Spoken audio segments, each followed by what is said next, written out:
तो आइए दोस्तों, आप सभी का एक बार फिर से मेरे YouTube चैनल डिफेंस का तड़का में स्वागत है। दोस्तों, कुछ टेक्निकल प्रॉब्लम्स हो गई थी जिसकी वजह से वीडियो लेट हो गया, इसके लिए मैं क्षमा चाहता हूं। तो आइए स्टार्ट करते हैं वीडियो। जैसा कि आप स्क्रीन पे देख पा रहे हैं, लिखा हुआ है फिजिकल क्वांटिटीज यानी भौतिक राशियां। अब भौतिक राशियां दो प्रकार की होती हैं, यानी फिजिकल क्वांटिटी दो टाइप की होती है, एक फंडामेंटल और एक डेराइव्ड। फंडामेंटल को हम इंडिपेंडेंट भी कहते हैं, हिंदी में बोलते हैं मूल राशियां, फंडामेंटल का मतलब, और डेराइव्ड मतलब व्युत्पन्न, यानी जो उत्पन्न होती है, यानी डिपेंडेंट यानी जो डिपेंड करती हैं। यानी फंडामेंटल वो होती हैं जो किसी पे डिपेंड नहीं करती हैं, और जो डिराइव्ड होती हैं वो दूसरे पे यानी फंडामेंटल पे डिपेंड करती हैं। अब फॉर एग्जांपल फंडामेंटल में आपने पढ़ा है जैसे mass, length, time, temperature, current, electricity, luminous intensity, amount of substance, यानी द्रव्यमान, दूरी, समय, ताप, विद्युत धारा, ज्योति तीव्रता, पदार्थ की मात्रा, ये सब क्वांटिटीज कैसी होती हैं? मूल जो है राशियां होती हैं, यानी फंडामेंटल होती हैं, जो दूसरे पे डिपेंड नहीं करती। जबकि डिराइव्ड क्वांटिटी क्या होती हैं? जो फंडामेंटल पर डिपेंड करती हैं। जैसे फॉर एग्जांपल व्युत्पन्न मात्रक, जैसे कि एग्जांपल में हम ले लें स्पीड यानी चाल, तो चाल बराबर होता है दूरी बटा समय, यानी speed equal to distance upon time. अब आप देखिए स्पीड जो है वो डिस्टेंस और टाइम दोनों पे डिपेंड कर रहा है, और डिस्टेंस एक तरीके की लेंथ होती है, तो जो कि फंडामेंटल है, और टाइम भी जो है फंडामेंटल है। जैसा कि आप देख पा रहे होंगे फंडामेंटल क्वांटिटीज के नीचे लिखा हुआ है लेंथ, टाइम, ये फंडामेंटल है यानी मूल है। तो स्पीड कैसी क्वांटिटी हो गई? स्पीड हो गई व्युत्पन्न हो गई, डिराइव्ड हो गई। क्यों? क्योंकि ये फंडामेंटल पे डिपेंड कर रही है। ठीक है। दूसरा एग्जांपल है आपका डेंसिटी। डेंसिटी इक्वल टू है मास अपॉन वॉल्यूम, यानी घनत्व बराबर है द्रव्यमान बटा आयतन। अब जो घनत्व है वो द्रव्यमान और आयतन दोनों पर निर्भर कर रहा है। और द्रव्यमान कैसी राशि होती है? तो ये फंडामेंटल होती है। और वॉल्यूम कैसी क्वांटिटी है? तो वॉल्यूम देखें अगर आप तो गौर करें तो वॉल्यूम में तीन लंबाइयों का गुणनफल होता है, यानी आयतन में तीन लंबाइयों का गुणनफल होता है, यानी वॉल्यूम में तीन लेंथ का मल्टीप्लिकेशन होता है। और लेंथ कैसी क्वांटिटी है? फंडामेंटल। इसका मतलब ये हुआ कि जो डेंसिटी है वो एक तरीके से डिराइव्ड फिजिकल क्वांटिटी है। तो ये कहने का मतलब सीधा सही है कि ये फिजिकल क्वांटिटीज को डिराइव करने का एक फिजिकल क्वांटिटीज को डिवाइड करने का एक तरीका है, यानी भौतिक राशि को विभाजित करने का एक तरीका है। ठीक है, आगे देखते हैं। स्क्रीन पे लिखा हुआ है फिजिकल क्वांटिटी एक स्केलर और एक वेक्टर, यानी जो भौतिक राशि है वो एक अदिश और सदिश दो रूपों में इस तरीके से डिवाइड किया गया है। एक और तरीका डिवाइड का है, दूसरा जो है आपका स्केलर और एक वेक्टर, और एक मैंने आपको बता ही दिया। तो स्केलर क्वांटिटी क्या होती है? जिसमें हम डायरेक्शन का कंसीडरेशन नहीं करते, और वेक्टर क्या है? जिसमें हम डायरेक्शन का कंसीडरेशन करते हैं। यानी अदिश राशियां वह राशियां हैं जिसमें दिशाएं नहीं होती हैं, और वेक्टर क्वांटिटी यानी सदिश क्या है? जिसमें दिशा होती है। तो स्केलर क्वांटिटीज के अगर हम एग्जाम्पल लें तो द्रव्यमान, तो द्रव्यमान कैसी राशि है? तो द्रव्यमान अदिश राशि है, यानी जो मास है वो स्केलर क्वांटिटी है। क्यों ये स्केलर क्वांटिटी है? तो मैं आपसे पूछूं इस ऑब्जेक्ट का मास कितना है, तो आप बोलोगे 2 kg, 3 kg एटसेट्रा। आप कभी ये नहीं बोलोगे 2 kg in the direction of east. इसका ये मतलब हुआ कि मास स्केलर है, ये सेंस लगाने वाली बात है। और भी एग्जांपल है जैसे टाइम। टाइम भी कैसी है? स्केलर क्वांटिटी है। अगर मैं किसी से पूछता हूं कि भाई कितना टाइम हो गया, तो इसका ये मतलब है कि वो बोलेगा 2 घंटे, 3 घंटे। वो कभी ये नहीं बोलेगा कि सर 2 घंटे in the direction of east या 2 hour in the direction of west. तो कहने का सीधा सा मतलब ये है कि स्केलर क्वांटिटी वो क्वांटिटी होती है जिसमें हम डायरेक्शन का कंसिडरेशन नहीं करते हैं। दूसरा है आपका वेक्टर क्वांटिटी। वेक्टर क्वांटिटीज वो क्वांटिटीज होती हैं जिसमें डायरेक्शन के साथ साथ मैग्नीट्यूड भी होता है, और ये वेक्टर्स लॉज को ओबे करती हैं। ये भी बात ध्यान रखनी है। यानी सदिश राशियां वह राशियां होती है जिसमें परिमाण और दिशा तो होती है, साथ में ये वेक्टर के जितने भी नियम है, चाहे वो वेक्टर के जोड़ने का नियम है, वेक्टर के घटाने का नियम है, वेक्टर के गुणनफल का नियम है, यानी चाहे वो एडिशन लॉ हो, चाहे सब्ट्रैक्शन लॉ हो, चाहे मल्टीप्लिकेशन लॉ हो, इन सभी लॉज को ये फॉलो भी करती हैं। तो ऐसी क्वांटिटीज को हम कहते हैं वेक्टर क्वांटिटीज। जैसे फॉर एग्जांपल मान ले हम फोर्स यानी बल। बल एक सदिश राशि है। क्यों सदिश राशि है? क्योंकि जब हम कहते हैं कि हमने बल आरोपित किया यानी फोर्स अप्लाई किया, तो किस डायरेक्शन में अप्लाई किया, इस तरीके से हम बोलते हैं कि फोर्स एक वेक्टर क्वांटिटी है। ठीक है, तो फोर्स एक वेक्टर क्वांटिटी है, यह बात आप ध्यान रखिएगा। वेलोसिटी भी एक वेक्टर क्वांटिटी है, मोमेंटम यानी संवेग भी वेक्टर क्वांटिटी। इस तरीके से बहुत सारी क्वांटिटीज वेक्टर हैं, कुछ स्केलर हैं। तो जैसे जैसे टर्म्स यानी जो जैसे जैसे ये भौतिक राशियां आती जाएंगे आगे चैप्टर में, मैं अपने आप क्लियर करता चलूंगा, आपको ज्यादा टेंशन लेने की जरूरत है नहीं। क्लियर है? ठीक है। तो अब दोस्तों जो हमारा टॉपिक था वो था वेक्टर। तो अब बात करते हैं टाइप्स ऑफ वेक्टर, यानी सदिश के प्रकार। तो सदिश बेसिकली दो प्रकार की होती है, एक होती है एक्सियल वेक्टर और एक होता है पोलर वेक्टर। यानी एक अक्षीय सदिश होता है और एक ध्रुवीय सदिश होता है। एक्सियल वेक्टर क्या होता है, यानी अक्षीय सदिश क्या होता है? अक्षीय सदिश वह सदिश होता है, ध्यान से सुनिएगा, अक्षीय सदिश वह सदिश होता है जिसका प्रारंभिक एवं अंतिम बिंदु निश्चित नहीं होता, यानी जिसका इनिशियल और फाइनल पॉइंट फिक्स नहीं होता। ऐसी क्वांटिटीज को कहते, ऐसे वेक्टर को कहते हैं हैं एक्सियल वेक्टर। और पोलर वेक्टर क्या होता है, जिसका इनिशियल और फाइनल पॉइंट दोनों डेफिनिट होता है, यानी जिसका प्रारंभिक एवं अंतिम बिंदु दोनों निश्चित होता है। ऐसी राशियों को हम बोलते हैं ध्रुवीय सदिश राशि बोलते हैं, है ना, यानी पोलर वेक्टर क्वांटिटीज बोलते हैं। तो जैसे फॉर एग्जांपल एक्सियल वेक्टर के एग्जांपल हम लें तो एक्सियल वेक्टर के बहुत सारे हमें एग्जांपल देखने को मिल सकते हैं, जैसे टॉर्क एंगुलर मोमेंटम यानी बलागुण, कोणीय संवेग, कोणीय वेग यानी एंगुलर वेलोसिटी, एंगुलर एक्सीलरेशन यानी कोणीय त्वरण, इटसेट्रा, है ना। तो ये जैसे जैसे जैसे आप चैप्टर पढ़ोगे, रोटेशनल मोशन यानी घूर्णन चैप्टर पढ़ोगे, तो वहां पर चीजें बहुत अच्छे से क्लियर हो जाएंगे और यकीन मानिए मैं आपको बहुत अच्छे से सारी चीजें समझाऊंगा। तो अभी हमारा फोकस एक्सियल वेक्टर पर नहीं है, पोलर वेक्टर पर है। अब मैं आपको पोलर वेक्टर के बारे में बताना चाह रहा हूं।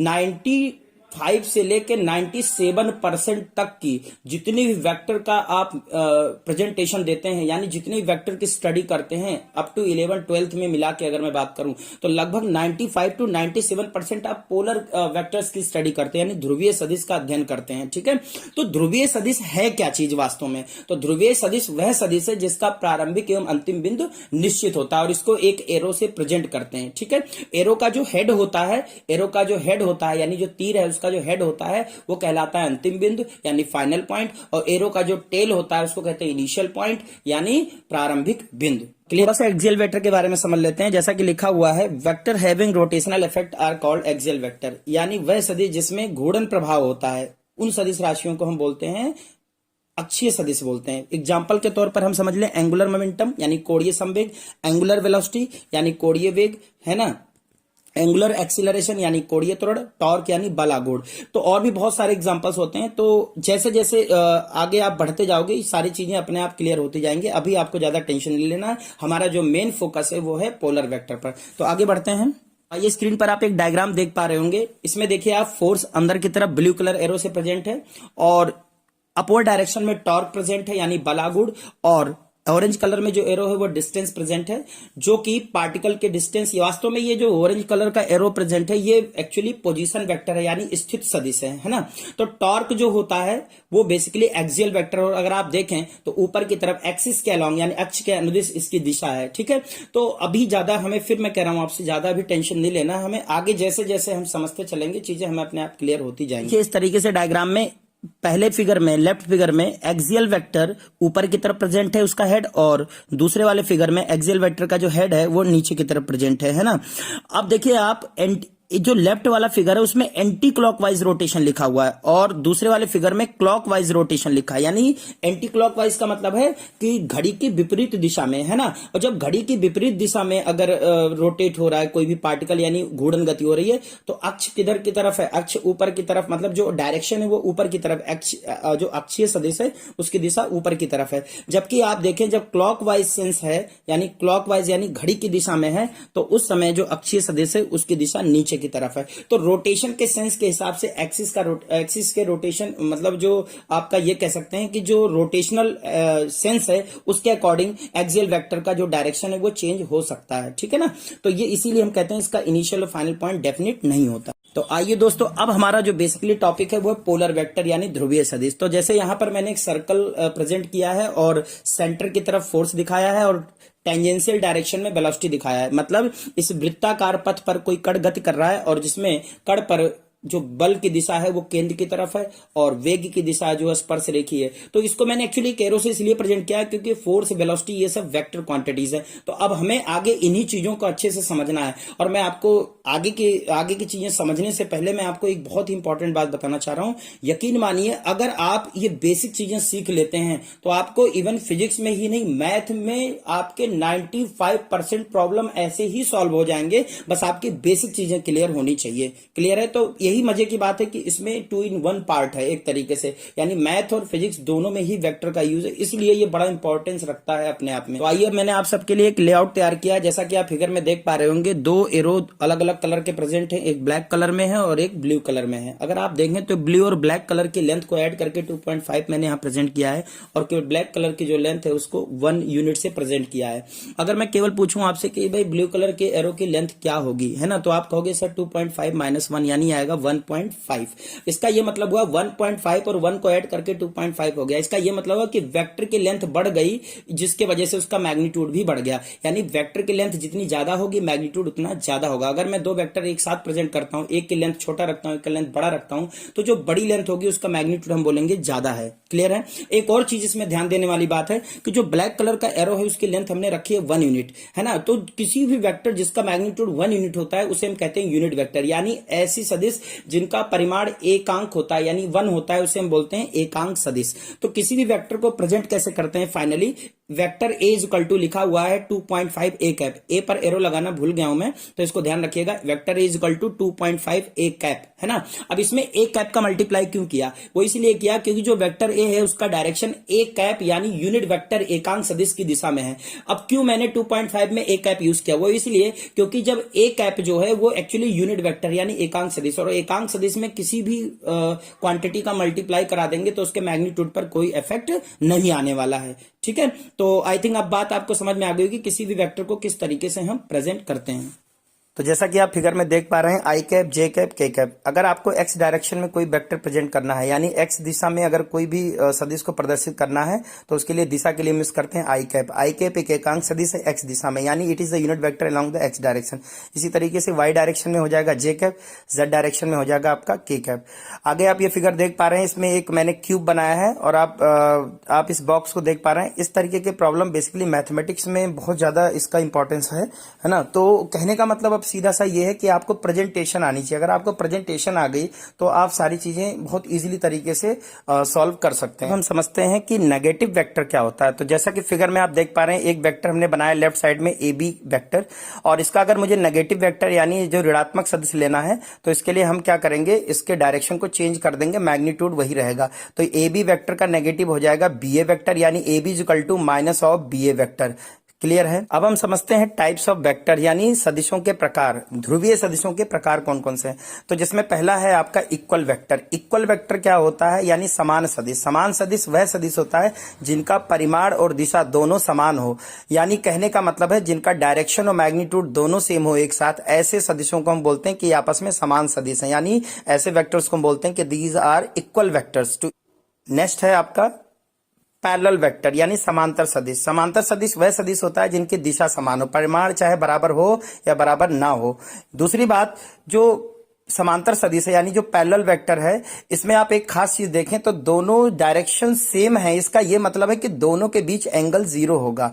एक और इंपॉर्टेंट बात, अगर इनमें से किसी एक का डायरेक्शन में अपोजिट कर दूं यानी किसी एक का जो डायरेक्शन है वो अपोजिट ले लूं यानी नेगेटिव ले लूं, है ना, तो ये दोनों वेक्टर आपस में एंटी पैरेलल वेक्टर्स कहलाएंगे यानी असमांतर सदिश कहलाएंगे, है ना। तो उनके इस केस में एंटी पैरेलल्स के केस में इनके बीच जो एंगल होगा वो कितना हो जाएगा, 0 डिग्री। तो आगे एंगल का जो कंसेप्ट है मैं थोड़ी देर में बताने वाला हूं, तो वीडियो को कंटिन्यू करके रखिए। सदिश क्या होता है, एक रेखीय सदिश वह सदिश होता है जो एक ही रेखा में हो यानी एक ही लाइन में हो। ऐसे सदिश को हम बोलते हैं एक रेखीय सदिश।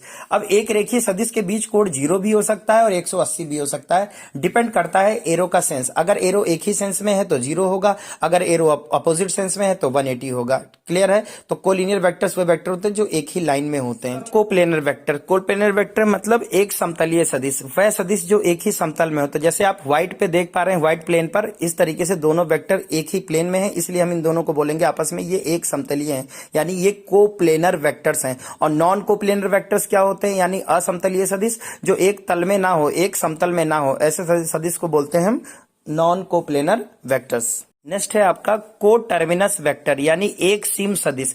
एक सीम सदिश क्या होती है, जिसमें सभी के हेड एक पॉइंट पर कॉमन हो, यानी सभी का जो एरो का हेड है वो एक कॉमन पॉइंट पर हो। ऐसे सदिशों को हम बोलते हैं एक सीम सदिश या कोटर्मिनस वेक्टर। नेक्स्ट है आपका सह आरंभिक सदिश यानी को इनिशियल वेक्टर्स। को इनिशियल वेक्टर्स वह वेक्टर्स होते हैं जिनके इनिशियल पॉइंट कॉमन। तो आइए दोस्तों, आप सभी का एक बार फिर से मेरे यूट्यूब चैनल डिफेंस का तड़का में स्वागत है। आगे की चीज समझते हैं कि दो वेक्टर के बीच में एंगल किस तरीके से हमें देखना है ना। तो इसके लिए देखिए आप ध्यान से, पहले आप ये जान लीजिए कि जैसे कोई भी वेक्टर है, जैसे मान लीजिए कोई वेक्टर है, ये मान लीजिए वेक्टर ए है। अब इस वेक्टर को ध्यान रखिएगा, इसी प्लेन में, जिस प्लेन में है ये, इसी प्लेन में एक जगह से दूसरी जगह रिप्लेस कर सकते हैं, लेकिन शर्त क्या है, शर्त यह है कि इसका मैग्नीट्यूड यानी इसकी जो लंबाई है वो नहीं बदलनी चाहिए, साथ में इसकी जो दिशा है इधर की तरफ वो भी नहीं बदलना चाहिए। अब मान लीजिए ये वेक्टर ए है, यानी इस मार्कर की जो लेंथ है यही इसकी मैग्नीट्यूड है ना, तो इसको मैं उठा के यहाँ पे रिप्लेस कर सकता हूँ, लेकिन शर्त क्या है, इसका डायरेक्शन भी वही होना चाहिए। देखिए इस तरीके से डायरेक्शन भी वही होना चाहिए, और साथ में इसकी जो लेंथ है यानी मैग्नीट्यूड है वो भी रहना, यानी एनी वेक्टर, इसको मैं ऐसे लिख सकता हूं, any vector can be replaced, can be placed from one location to another location without changing the direction and its magnitude, यानी उसका मैग्नीट्यूड और डायरेक्शन यानी परिमाण एवं दिशा बिना बदले उस सदिश को एक जगह से दूसरी जगह हम रख सकते हैं, लेकिन शर्त यह है कि उसका परिमाण यानी मैग्नीट्यूड भी नहीं बदलना चाहिए, और साथ में उसकी जो दिशा है वो भी नहीं बदलना चाहिए। तो आई थिंक ये बात आपको समझ में आ गई होगी, क्लियर है। तो चलिए अब हम ये समझते हैं कि दो वेक्टर के बीच एंगल किस तरीके से देखना है। तो देखिए ध्यान से, मान लीजिए एक वेक्टर ए है और एक वेक्टर बी है, ठीक है।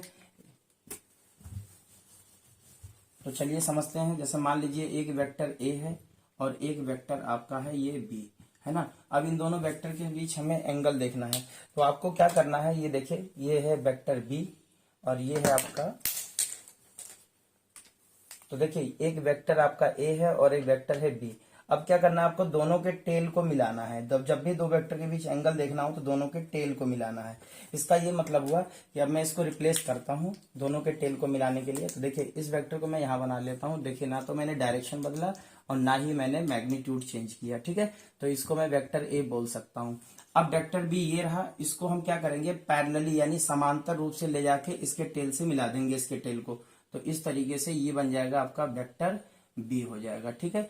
अब देखिए दोनों के टेल ज्वाइन करने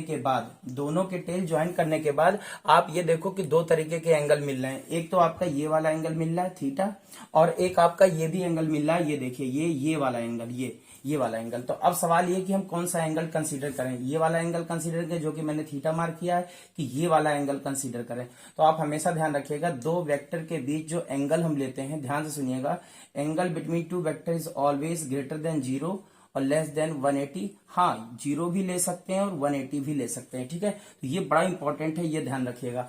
अब आपके दिमाग में एक क्वेश्चन आएगा कि सर जो है ये ऐसा क्यों, ये वाला एंगल हम क्यों नहीं ले सकते। तो देखिए इसका सबसे अच्छा एग्जांपल है समझने के लिए, आप ऐसे समझिए, जैसे मान लीजिए ये कोई ब्लॉक है, ये कोई ब्लॉक है। अब इस ब्लॉक पे अगर मैं इधर 6 न्यूटन का फोर्स अप्लाई करूं, यानी 6 न्यूटन का बल लगाऊं, तो बताइए इसकी गति किधर होगी। तो इसकी गति परिणामी बल की दिशा में होगी, और एक ही बल है वो इधर ही गति करेगा ये, ठीक है। लेकिन अगर मैं मान लीजिए इसी पे फोर्स लगाऊं इस डायरेक्शन में 4 न्यूटन का, तो अब ये किधर गति करेगी। तो सीधी सी बात है, ये ऊपर की तरफ इस तरीके से गति करेगी जिधर इसका बल लग रहा है, ठीक है, जिस दिशा में इसका बल लग रहा है इस पे। और अगर सोचिए दो बल लगाएं, एक 6 न्यूटन इधर लगाएं और 4 न्यूटन इधर लगाएं, तब इन दोनों का परिणामी किधर जाएगा। तो बताइए, अगर आप एक पर्सन इधर खींचे एक पर्सन इधर खींचे, तो ब्लॉक ना तो इधर जाएगी ना इधर जाएगी, यानी ये जो वस्तु है ना तो इस दिशा में जाएगी ना इस दिशा में जाएगी, वस्तु इनके बीच में कहीं होते हुए जाएगी। इसलिए इन दोनों का रिजल्टेंट जो बनेगा वो इधर कहीं आएगा। अब रिजल्टेंट कैसे निकालते हैं ये तो एक अलग बात है, बट इनका रिजल्टेंट जो भी जा रहा है वो एंगल कौन सा हो रहा है, देखिए वो ये एंगल हो रहा है, ये वाला एंगल, ठीक है, जो कि आप देख सकते हैं 0 180 के बीच में है। ये वाला एंगल हमने कंसीडर नहीं किया है। मतलब मेरा कहने का मतलब ये है कि जो ये वाला एंगल है, ये वाला एंगल इसमें नहीं कंसीडर किया, क्योंकि रिजल्टेंट इस एंगल के बीच में से होकर नहीं जा रही है, रिजल्टेंट इस एंगल के बीच में होकर जा रही है। इसलिए दो वेक्टर के बीच एंगल हम ये वाला लेंगे। तो ये पॉइंट हमें ध्यान रखने वाली बात है कि ये एंगल जो है 0 से 180 के बीच में होगा, इंक्लूडिंग 0 और 180। क्लियर है, ठीक है। जैसे देखिए, जैसे पहला point, angle between two parallel vectors are two parallel vectors is 0। ठीक है, या मैं ऐसे लिख सकता हूं कि दो, देखिए मैं क्या लिख सकता हूं, देखिए आइए कुछ पॉइंट समझते हैं। हम ये लिख सकते हैं angle between to parallel vectors is 0।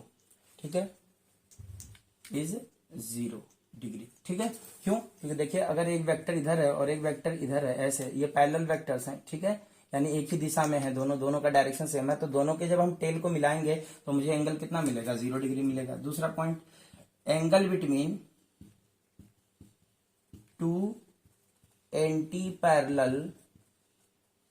Parallel vectors is 180 degree, यानी दो असमांतर सदिश। ये कौन सा सदिश है? ये समांतर सदिश है। ये कौन सा? असमांतर सदिश। तो असमांतर सदिश में दिशा कैसी होती है? विपरीत। तो जब दोनों के टेल को मिलाएंगे तो ये एंगल हमें कितना मिलेगा? 180 डिग्री मिलेगा। तीसरा पॉइंट देख लेते हैं, देखिए ध्यान से, अगर दो वेक्टर इक्वल हैं, इफ टू, देखिए ऐसे लिख सकता हूं, angle between two equal vectors, angle between two equal vectors is 0 degree. दो इक्वल वेक्टर के बीच का एंगल कितना होता है? 0 डिग्री, क्योंकि इक्वल वेक्टर यानी समान सदिश, इसको हम क्या बोलते हैं? इक्वल वेक्टर को समान सदिश। जो समान सदिश होता है उसकी दिशा और परिमाण दोनों बराबर होती है। तो हमें डायरेक्शन से मतलब है एंगल देखने के लिए। तो दोनों वेक्टर का चूंकि डायरेक्शन सेम है, equal vectors have the same direction, यानी दोनों समान सदिशों की जो दिशा है, समान सदिश जो है आपस में, उनकी जो दिशा है वो एक ही है, यानी 0 डिग्री एंगल होगा उनके बीच में। क्लियर है? तो ये कुछ पॉइंट है जो आपको ध्यान रखना है, इनके लैंग्वेज वाले क्वेश्चन अक्सर करके आते हैं।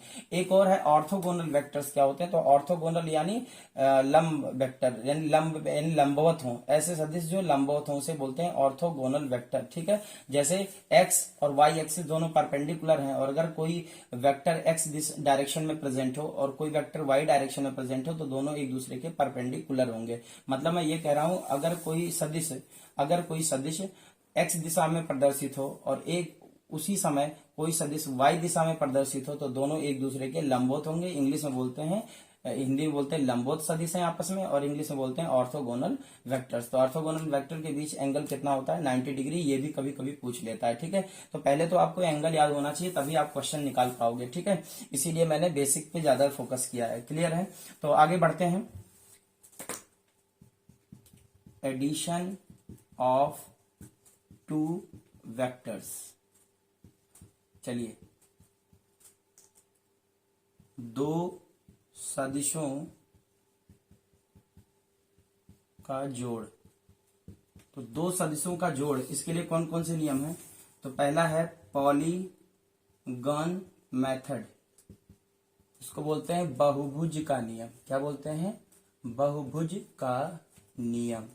ठीक है, इसे बोलते हैं बहुभुज का नियम। दूसरा है आपका त्रिभुज का नियम, यानी ट्रायंगल लॉ। एडिशन का कौन सा लॉ? ट्रायंगल लॉ, यानी त्रिभुज का नियम।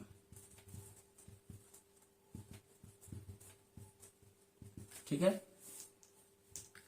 Polygon law.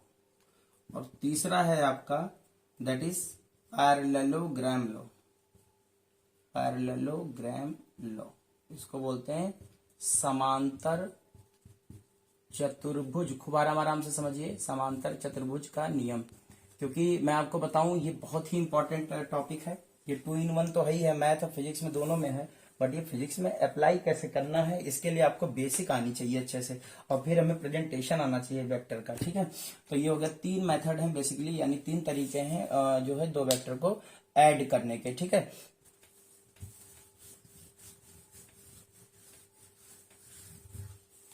तो आइए जैसे मान लेते हैं एक वेक्टर है, जैसे मान लेते हैं एक वेक्टर है आपका a और एक वेक्टर है आपका, मान लेते हैं ये है आपका एक वेक्टर है b।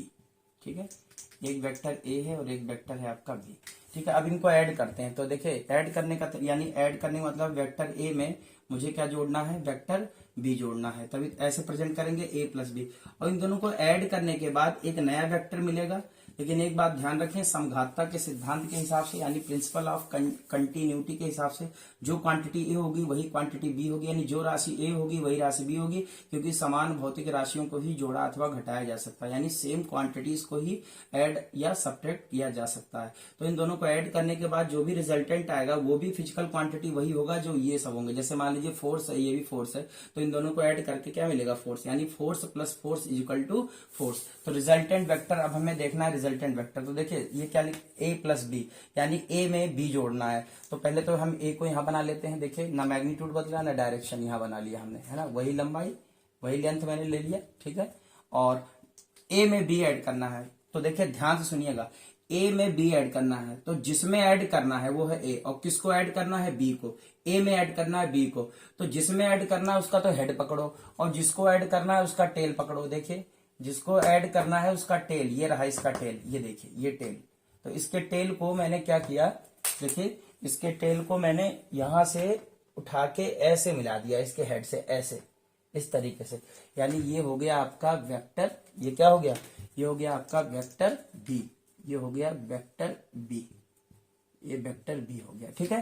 तो ए में ऐड किया बी को, तो ए का हेड बी का टेल मिला दिया। इन दोनों के डायरेक्शन मैग्नीट्यूड चेंज नहीं होना चाहिए, ठीक है, यानी इसका परिमाण और दिशा नहीं बदलनी चाहिए, ठीक है। अब क्या करना है, ये प्रारंभिक बिंदु बोलेंगे और ये अंतिम बिंदु है, तो प्रारंभिक से अंतिम को मिला देंगे इस तरीके से हम, और ये हमारा जो मिल जाएगा this is result vector R, और यही हमारा vector A plus vector B हो जाएगा। क्लियर है, किसी को कोई दिक्कत? तो यहां मैं लिख सकता हूं vector R equal to vector A plus vector B. अब ध्यान से सुनिएगा, अगर मैं इसमें से किसी एक का भी डायरेक्शन बदल दूंगा तो देखिए एक्सप्रेशन में कैसे चेंजेस होते हैं। जैसे मान लीजिए बी का हेड इधर है, देखिए बी का हेड इधर है, यानी ये हेड है। अगर मैं इस वेक्टर का हेड इधर ले आऊं, यानी मैंने बी को चेंज कर दिया और ये बन गया हमारा क्या, माइनस का बी बन गया। तो अब यहां पर भी क्या होगा, यहां भी माइनस लग जाएगा।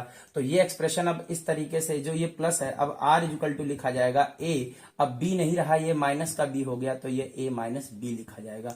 और इस तरीके से अब इसका एक्सप्रेशन इस तरीके से लिखा जाएगा। अब आप देखिए कुछ ऐसा हो जाए कि इसका भी डायरेक्शन आपने बदल दिया, ए का डायरेक्शन बदल दिया आपने, ए का डायरेक्शन इधर कर दिया। तो इस बार क्या किया आपने, इस बार एक्सप्रेशन देखिए किस तरीके से बनेगा। इस बार एक्सप्रेशन बनेगा जो ये आर इक्वल टू, देखिए ध्यान सुनिए, अब जो ये अभी था हमारा ये, अब इससे मैंने माइनस ए कर दिया, तो ये हो जाएगा, क्या हो जाएगा, ये हो जाएगा R vector equal to minus A vector और माइनस का बी वेक्टर, ठीक है। तो ये आपको पता ही है कि किसी का भी नेगेटिव वेक्टर अगर हम लेते हैं, यानी किसी का ऋणात्मक सदिश लेते हैं, तो एक माइनस साइन लग जाता है। क्लियर है, तो ये छोटी छोटी बातें हैं जो आपको समझ में आनी चाहिए। क्लियर है, किसी को कोई दिक्कत? ठीक है, तो आइए अब इसका परिमाण ज्ञात करते हैं।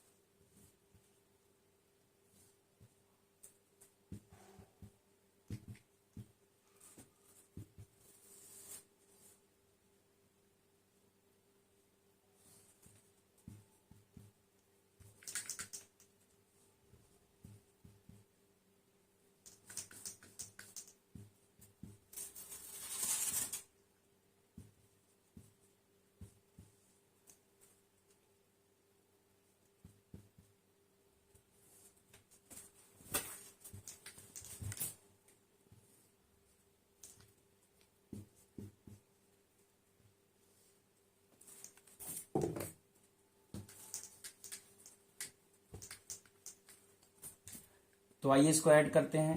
ये वेक्टर ए और ये रहा आपका वेक्टर बी, ठीक है, और ये रहा आपका रिजल्ट वेक्टर यानी परिणामी सदिश आर। आर बराबर क्या हो जाएगा, vector A plus vector B. अब आप देखिए इन दोनों के बीच एंगल थीटा था, तो ये जो रिजल्ट वेक्टर आर आया है, रिजल्ट वेक्टर आर आया है, इसका परिमाण क्या होगा, तो इसका परिमाण होगा ए प्लस बी। और मैं आपको बता दूं किसी भी वेक्टर का अगर परिमाण लिखना है, जैसे वेक्टर ए है, इसका परिमाण यानी मॉड मानी मॉडुलस ऑफ वेक्टर ए, यानी इसका परिमाण मापांक बोलते हैं इसको, ये ए लिखेंगे, एरो हटा देंगे। और बी वेक्टर लिखेंगे तो क्या करेंगे, यहाँ पर मॉड इसका ये हो जाएगा, बी वेक्टर का मॉड ये हो जाएगा बी। इसी तरीके से अगर मुझे ए आर वेक्टर का मॉड लिखना है, मतलब मुझे ए वेक्टर प्लस बी वेक्टर का मॉड लिखना है, ठीक है। तो ए वेक्टर और बी वेक्टर का जो मॉड होता है वो याद रखना क्या होता है, A square plus B square, ठीक है। क्या होता है, देखिए under root A square plus B square plus 2ab cos theta, ये होता है आपका। ठीक है, तो ये होगा resultant of addition of two vector, यानी दो सदिशों के जो जोड़ का जो परिणामी है उसका परिमाण, परिणामी का परिमाण, ध्यान रखिएगा, परिणामी जो आर है उसका परिमाण यानी उसकी लेंथ वेक्टर की कितनी होगी, तो उसको ऐसे निकालेंगे A square plus B square plus 2ab cos theta, A square plus B square plus 2ab cos theta. तो अब देखिए हमें क्या करना है, इसको हमें ना यूज करना है न्यूमेरिकल्स में, है ना। तो न्यूमेरिकल्स में यूज करना, कोशिश यही करना है कि आपको जो क्वेश्चन है वो 1 मिनट से कम समय लगे, क्योंकि एग्जाम में 1 मिनट का भी टाइम नहीं होता है क्वेश्चन को सॉल्व करने के लिए। तो इसके लिए मैं तुम्हें कुछ बातें बता रहा हूँ जो बहुत गौर करने वाली है, तो देखिए ध्यान से सुनिएगा।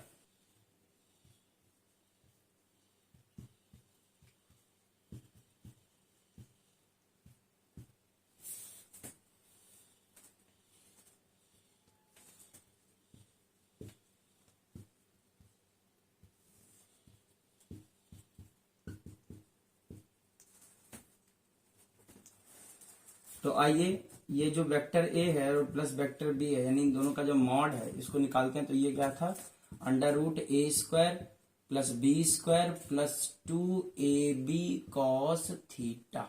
ठीक है, अब इसमें हमें केसेस बना के लिख लेता हूं। देखिए ध्यान सुनिएगा, पहला केस न्यूमेरिकल के लिए ध्यान रखना है, शॉर्टकट पहले हम समझ लेते हैं कि अगर थीटा की वैल्यू 0 डिग्री हो जाए, केस फर्स्ट, थीटा जीरो का मतलब है both the vector are in the same direction, यानी दोनों सदिश एक ही दिशा में हो, है ना, ये इसका लैंग्वेज है। ठीक है, जब भी आप वीडियो देखें तो कॉपी पे इसको लिखते भी रहा करें। ठीक है, यानी जब दो सदिशों के बीच 0 डिग्री का एंगल हो, है ना, यानी शून्य कोण हो, तो उस केस में cos 0 की वैल्यू 1 हो जाएगी, तो रूट के अंदर A square plus B square plus 2ab बचेगा, यानी रूट के अंदर आएगा a प्लस बी का होल स्क्वायर, तो बाहर क्या आएगा, बाहर आएगा a प्लस बी, और r क्या है, r है a प्लस बी जो सदिश है इसका परिमाण है यानी मॉड है, तो इसको हम केवल r से भी लिख सकते हैं। तो ये हो गया r बराबर a plus B. Case number 2, case 2 क्या है, ध्यान से सुनिएगा, थीटा की वैल्यू 180 ले लें, यानी दोनों वेक्टर अपोजिट डायरेक्शन में है, तो रिजल्टेंट कितना होगा, तो ये cos 180 हो जाएगा, cos 180 की वैल्यू माइनस का 1 होता है, तो ये होगा a square plus B square minus 2ab, तो ये हो जाएगा रूट के अंदर A square plus B square minus 2ab, यानी रूट के अंदर ए माइनस बी का होल स्क्वायर, तो बाहर क्या आएगा, तो बाहर आएगा ए डिफरेंस बी आएगा, ना कि ए माइनस बी। क्यों ऐसा कह रहा हूं मैं, क्योंकि ए माइनस बी का होल स्क्वायर वही वैल्यू देता है जो बी माइनस ए का भी होल स्क्वायर देता है, यानी ए माइनस बी का होल स्क्वायर की जो वैल्यू है प्लस बी के होल, ए माइनस बी का जो होल स्क्वायर है वही इक्वल होता है बी माइनस ए के होल स्क्वायर के। तो ये डिफरेंस इसलिए लिख रहा हूं ताकि आपको ध्यान रहे कि जब रिजल्टेंट यानी परिणामी आप निकालें तो बड़ा वाला माइनस छोटा वाला करना आपको। ठीक है, अब आ जाइए अगला case, case number third case क्या है कि अगर थीटा की वैल्यू 90 डिग्री हो, यानी 90 हो, लंबवत हो, ऑर्थोगोनल हो, है ना, लंबवत सदिश हो, तो जो उनका परिणामी है वो cos 90, ये वाला 90 ये 0 हो जाएगा पूरा टर्म, तो रूट के अंदर आएगा ए स्क्वायर प्लस बी स्क्वायर, और रूट का मतलब है 1/2 पावर में। ठीक है, केस 4 देखिए क्या है, केस 4 ये कहा जा रहा है कि थीटा की वैल्यू कुछ स्पेशल एंगल पे निकालना है, थीटा की वैल्यू ले लिया मैंने 120 डिग्री, यानी थीटा 120 ले लिया, और ए का परिमाण बी के परिमाण दोनों बराबर भी कर दिए मैंने, तो ऐसे में जो परिणामी होगा वो इन्हीं के बराबर हो जाएगा। क्यों, देखिए अगर मैं a बराबर b रखूंगा तो a के जगह पे b या b के जगह पे a रख लेता हूं, तो a स्क्वायर b की जगह पे रखिए a square plus a square, और ये 2a स्क्वायर, और cos 120 की वैल्यू होती है माइनस का 1/2, करके देखिए आप। ठीक है, माइनस का 1/2। ठीक है, वीडियो जब देखें तो आप वीडियो को पॉज करके देखा करें, जो बातें मैं कह रहा हूं इसको लिख के भी देखा करें अपने आप से। तो cos 120 हो गया माइनस 1/2, तो यहाँ माइनस आ जाएगा, 2 से 2 कट जाएगा, तो a square plus a square minus a square, एक a स्क्वायर से ये कट जाएगा, और रूट के अंदर a स्क्वायर, तो बाहर क्या आएगा a, और a का मतलब है b। तो ध्यान रखिए जब दो वेक्टर 120 डिग्री एंगल पर हो तो a इक्वल टू b, यानी और r equal to a equal to b होता है, यानी थीटा अगर 120 होगा और a बराबर b है, यानी a का परिमाण b के परिमाण के बराबर है, तो r इक्वल टू क्या हो जाएगा a plus r equal to a equal to b। Clear है? ठीक है, अगला देख लीजिए केस नंबर, लास्ट केस ये आपका ध्यान रखना है, केस नंबर 5 क्या है, थीटा की वैल्यू अगर मैं 60 डिग्री ले लूं, यानी जो कोण है वो 60 डिग्री ले लूं, और साथ में a और b दोनों बराबर भी कर दूं, तो जो परिणामी है वो इनके अंडर रूट 3 के बराबर होगा, या b रूट 3 या a रूट 3। कैसे देखिए, a square plus a square plus 2a square, cos 60 की वैल्यू 1/2 होता है, 2 से 2 कट गया तो रूट के अंदर A square A square A square, तो रूट के अंदर 3 ए स्क्वायर में से स्क्वायर रूट आ जाएगा बाहर ए, तो ए रूट 3 हो जाएगा। तो ये आपको ध्यान रखना चाहिए, मुझे लगता है एग्जाम के पॉइंट ऑफ व्यू से बहुत इंपॉर्टेंट है। ठीक है, आइए एक क्वेश्चन देखते हैं तो चीजें क्लियर हो जाएंगी। और इस क्वेश्चन में लगभग 90% बच्चे जो है इसका आंसर देने में फेल हो जाते हैं। ठीक है, आप वीडियो को पॉज करके आंसर देखिएगा फिर मैच कराइएगा। ठीक है, देखिए ये है वेक्टर ए, ये है मान लीजिए 10 न्यूटन का फोर्स लग रहा है इस डायरेक्शन में, इस पॉइंट पर पी पर, और इधर से भी लग रहा है 10 न्यूटन का फोर्स, 10 न्यूटन का फोर्स इस पॉइंट पे इस डायरेक्शन में, और ये एंगल है 60 डिग्री, यानी दोनों फोर्सेज इक्वल हैं और ये एंगल दिया है 60 डिग्री। तो बताइए इनका परिणामी यानी इनका रिजल्टेंट क्या होगा। वीडियो को पॉज करके अपने आप से सॉल्व करिए। ठीक है, देखिए उसके बाद मैच कराइए। देखिए तो यहां पर आप समझ सकते हैं दोनों इक्वल हैं, तो ये एंगल 60 है, तो कौन सा केस बनेगा, केस इसमें कौन सा बनेगा। तो इसका पहले मैं मैग्नीट्यूड लिख देता हूं, 10 न्यूटन, 20 न्यूटन, ठीक है, 10√3 न्यूटन, और फिर उसके बाद है नन ऑफ दीज। तो बताइए इसका क्या आंसर होगा। ऑब्वियसली इसका आंसर ये होगा क्योंकि दोनों इक्वल हैं, दोनों के बीच एंगल 60 है। ऐसा तो नहीं सोच रहे हैं आप, ऐसा नहीं है। देखिए एक का हेड मिला है, एक देखिए इसका हेड मिला हुआ है और इसका टेल मिला हुआ है। जब भी हम दो वेक्टर के बीच एंगल देखते हैं तो हमेशा दोनों के टेल को ज्वाइन करके देखते हैं, ये बड़ा इंपॉर्टेंट है। या तो दोनों के हेड को भी ज्वाइन कर सकते हैं या दोनों के टेल को ज्वाइन कर सकते हैं। ठीक है, तो फिलहाल मैं एक रूल लेके चल रहा हूं कि भाई हमें टेल को ज्वाइन करना है। तो देखिये ये अब टेल, इस वेक्टर को हम आगे बढ़ाएंगे। देखिये ये जो वेक्टर ए है, इस वेक्टर के साथ ये वेक्टर ए, ये 10 न्यूटन जो फोर्स है, इसका टेल और इसका टेल ज्वाइन करने के लिए इस वेक्टर को हम यहां पर आगे बढ़ाएंगे ऐसे। तो ये वाला एंगल कितना बनेगा, तो ये 60 डिग्री अगर है तो ये कितना बनेगा, ये 120। तो अब ये केस नंबर 4 बन गया। क्या केस नंबर 4 क्या है, अगर दो वेक्टर इक्वल हो, उनके बीच एंगल 120 हो तो उनका रिजल्टेंट भी उन्हीं के बराबर होता है। तो इसका सही आंसर हो जाएगा 10 न्यूटन। क्लियर है। देखिए एक क्वेश्चन और है इसी तरीके, the resultant of 2 unit vector is also a unit vector, find the angle between the 2 vectors. यानी क्वेश्चन में ये कह रहा है कि दो एकांक सदिशों का परिणामी भी एक एकांक सदिश है। सुन लीजिए ध्यान से, लिख लीजिए, क्या, दो एकांक सदिशों का परिणामी भी एक एकांक सदिश है, तो उनके बीच कोण कितना होगा। तो देखिए सीधी सी बात है, सदिश कौन कौन से थे, एकांक, यानी दोनों का परिमाण बराबर था, और उनका रिजल्टेंट यानी जो उनका परिणामी है वो भी यूनिट आ रहा है, यानी 1 आ रहा है। तो यानी ये केस बन रहा है कुछ इस तरीके से कि जब आप देखिए, यहां समझिए, थोड़ा सा बात को समझने की कोशिश करिए। क्वेश्चन उल्टा पूछा गया है यहाँ पर। मैंने आपको केस में लिखाया थीटा 180 हो और ए बराबर बी हो तो रिजल्टेंट भी उन्हीं के बराबर होता है।